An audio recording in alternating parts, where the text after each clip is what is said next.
Hey, this is Will Middleton from LifterLMS. In this video, we're going to take a look at how you can send a one-on-one message to a student in the middle of a course. You might want to do this in order to have a student book a phone call with you. Maybe if they reach a certain point in the course, you send them a message via LifterLMS private areas that has a Calendly link in it where they can book with you, maybe for a Zoom meeting or something like that, or really any message you want to send the student. This tutorial is going to use the LifterLMS core plugin along with LifterLMS private areas. You can find a link to LifterLMS private areas in the description below this video. So let's take a look at setting up LifterLMS private areas. We're going to want to head to LifterLMS settings, integrations, and then private areas here, and make sure we click to enable that integration. Awesome. So that's now enabled, and students will have a My Private Areas slug. And check out our other video showing the full setup of LifterLMS private areas, how you can use shortcodes and all that kind of thing. In this video, I'm just going to showcase how you can tie a private area notification into a course, but we have a full tutorial on setting up Lifter private areas and everything you can do with it.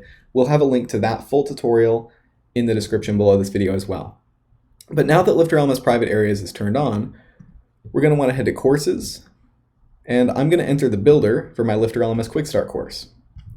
And let's say I want to send the student a link to book a meeting when they complete lesson 3, who uses LifterLMS. Accidentally clicked the edit button there. Let me go ahead and copy the name so I can find this later.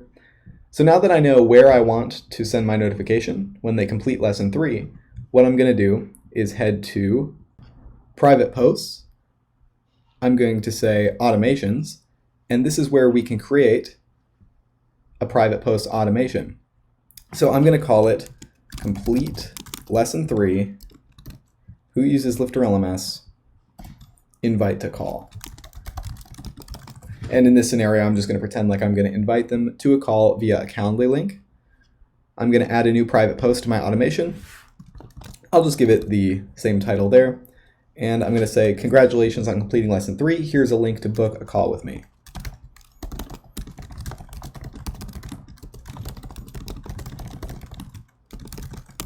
And then here's where I would insert my Calendly link or whatever calendar tool you use. You can drop a link here or whatever prompt you're looking to send the student.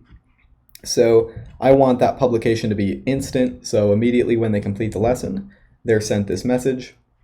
Then I'm going to go ahead and publish my automation. So now that my automation is published, I can head to engagements, add engagement. We'll just call it complete lesson 3. We'll just call it the same thing, complete lesson 3, who uses LifterLMS, invite to a call. I'd like to say when a student completes a lesson, select a lesson. It's the who uses LifterLMS lesson there. And I would like to start an automation when the student completes that lesson, and then I select my automation. So now I can publish this, and the students will receive that notification to book a call when they complete lesson 3. And I can go to my student dashboard page and view my notifications as a student. It'll also trigger a pop-up. And so I won't have any notifications yet, but the students will get a notification. And of course, in our full tutorial on LifterLMS private areas, it shows how you can use a shortcode to show the student their messages right at the top of the dashboard, or however you want to do it. So that's how you can set up a trigger to send a student a message upon completion of a specific lesson. And like I said, be sure to check out the full tutorial on LifterLMS private areas to learn all kinds of other things you can do with the tool. My name is Will Middleton from LifterLMS. Thanks for joining me in this video, and I'll see you in the next one.